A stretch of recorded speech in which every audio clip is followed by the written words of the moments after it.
The Northeast is facing serious climate change.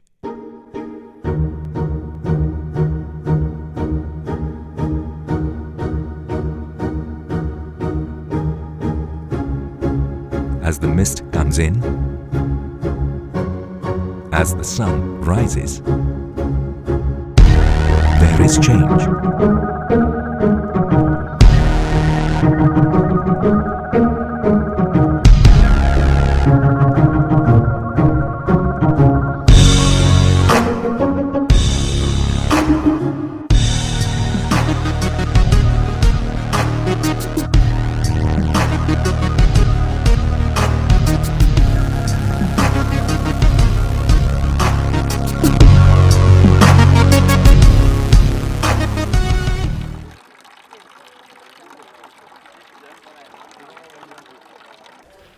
हामी पूजा गर्छौं यहाँ धारामा चाहिँ के दिनको दिन माघे संक्रान्तिको दिन गर्छौं हामी हैन माघे संक्रान्ति चाहिँ किन पूजा गर्छौं धारा भने नाक नगेनी र महादेव देवतालाई चाहिँ हामी धाराको लागि चाहिँ एकदम हामीलाई कन्टिन्युअस धाराको पानी खान पाओस्।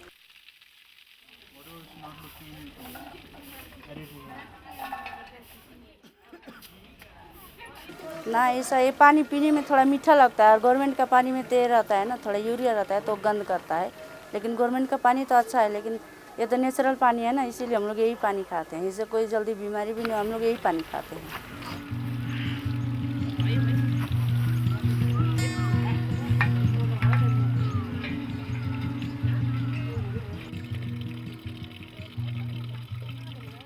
For mountain people, the rainwater is actually Devi for them. If you give asan to that Devi in the catchment of the spring, then that Devi will give you darshan in the spring. For a typical Himalayan villager, the security of these springs is water security for him. With precipitation patterns are changing, the rainfall is getting compressed in few months, and we have got longer winter droughts now. So the springs are not getting adequately recharged during the monsoons. So they are becoming seasonal now.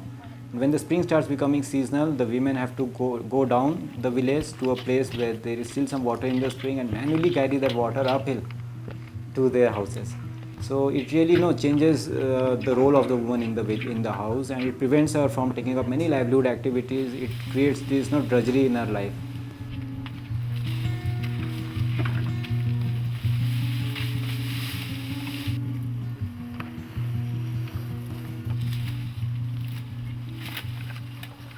The oak forest is a natural gift the villagers have. It helps maintain the natural reservoirs.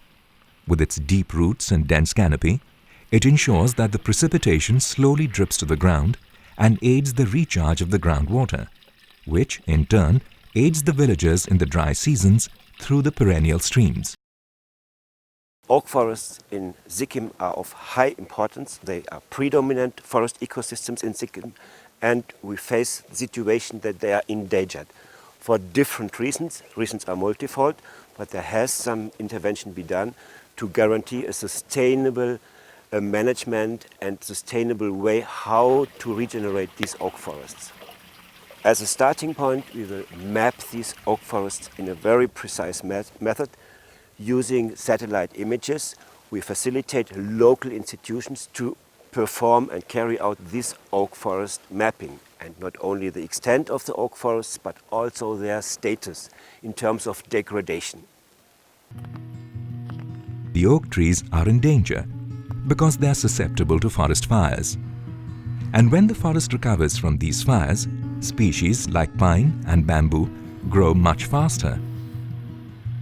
Bamboo to grow requires a lot of water, most of which it takes in just beneath the surface. Pine trees with their webbed root structure aid surface flow. Together, bamboo and pine prevent the groundwater from recharging.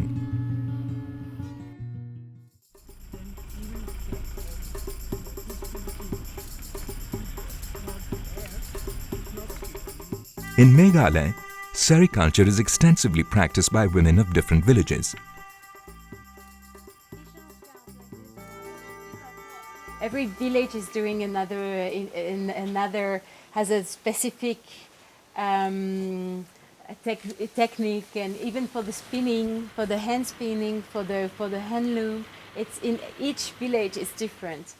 So we had to go, and there's this first experimentation phase where we work with actually different village. If one is good in spinning, so we go in the spinning village, and there we work with them on trying the best way to get the best spinning. Because if you have the nice thread, then you have the nice clothes, of course. Basically, sericulture is silkworm. So out here in Ruboi, we are doing on two, on Muga and Eri. So these two silkworms feeds on different food plants. I mean, silkworm without food plants is not at all possible. Most of the time what we did out here, we do plantation first before any rearing. After the plantations are ready, the silkworms are bred and raised. After they metamorph, their cocoons are processed to produce yarn. The yarn produced in Eri, they are not dyed in chemicals. Out here they are doing in vegetable dyes. So these vegetable dyes are plucked up, either it's from the leaves or bark or roots of plants. They use turmeric and lac. These are a few which I can name them. These are the plants which I use in dyeing the yarn. So using these dyed plants, they dye the yarn and then they weave it. So the demand of these dyed fabrics are more. Along with being eco-friendly, these silk products help preserve traditional practices. For the training of hand spinners, traditionally they already know how to spin, but the fabric is very rough, and they also know only one method of spinning. So what we've done is given them a training on hand spinning. There we teach them how to do degumming, then it goes to fermentation, then eri cake making, and then finally hand spinning. The design is not really the main thing. It is important, but I think already when you're working on natural dyes with natural ingredients and with this kind of fibers, where you can really also, because of the spinning, the hand spinning, you can play with it, and you can make different thickness, you can make different, and so you can really play on the texture. So it would be more like playing with the texture, playing with the colors, and so it's not so much on doing the latest trends, and it's not really about this. It's a lot on preserving what they're doing and on building up on what they're actually already doing, not importing new things. We have to upscale them from where they are. Due to climate change in the last 4 to 5 years, the increase in temperature is affecting the Muga silkworms in a negative way, causing its silk productivity to reduce by 11.5%.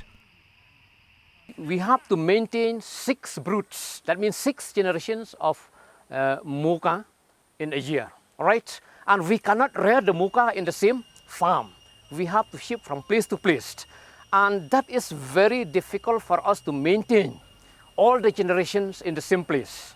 And due to this high temperature and destruction of forest, now the numbers of wild Muga is dwindling. That means the number is very less. And if we keep on cutting the trees, felling the trees, then the time will come that Muga will become extinct.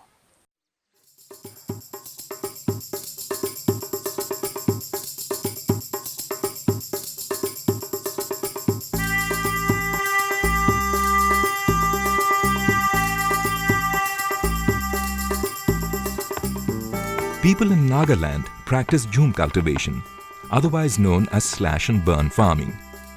All the farmers, there's a question why climate is changing. Here in our village, we have a jhum cycle, which is a period of 15 years. And after a period of 15 years only, we will recultivate the jhum. Of course, that is practicable in the community land. But individually, private-owned land, they can cultivate as and when they wish. Excessive jhum cultivation, there's also a negative side. If there is less trees, less jungles, definitely there will be less days rain. On the other side, we are encouraging to go for June for higher yield and to promote our economy. Due to climate change, the rainfall has become erratic, thus affecting the crop productivity.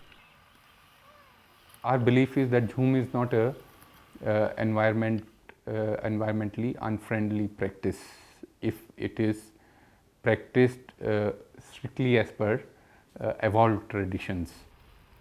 It's not that jhum is all positive. There are a number of negative things also associated with jhum. The water runoff takes away a lot of topsoil, so the soil erosion is huge. So you will find jhum in those areas where water is not easily available. There is stress. The villages which have more varieties of seed available, they exchange with the villagers of another village so that they are able to be more resilient to impacts of climate change. Up to 60 to 62 varieties of crops are produced in one cultivation cycle, including multiple varieties of rice.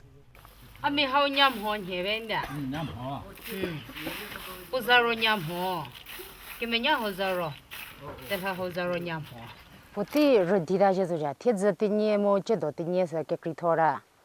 Tiedza tinye ro budim haritzele, de vorjedo. Unhi juno vorje ke zo zori tinye sa ke kritora, put jedo tinye ro budim haritzele da. She zizo suputi la vorm hatzele o kutoti konusa. Dere ha jim hero, dira peza torado. Jim he shenda. Tiedza sa kutotigiga mogi zori ti putigi relasa zogo tsuya de jiro shiza tiusa za se vore ke shizori dir za se de. Reduction in the fallow periods has led to the depletion of forests, thus affecting the rain. Una tsidan ta de je gri sano la chite yo vele tsino themano humutoda sa 우이 오노 짜리다난 라츠 테슬라라 모스다노 뜻제 오돌기에 가슴을 짜고달래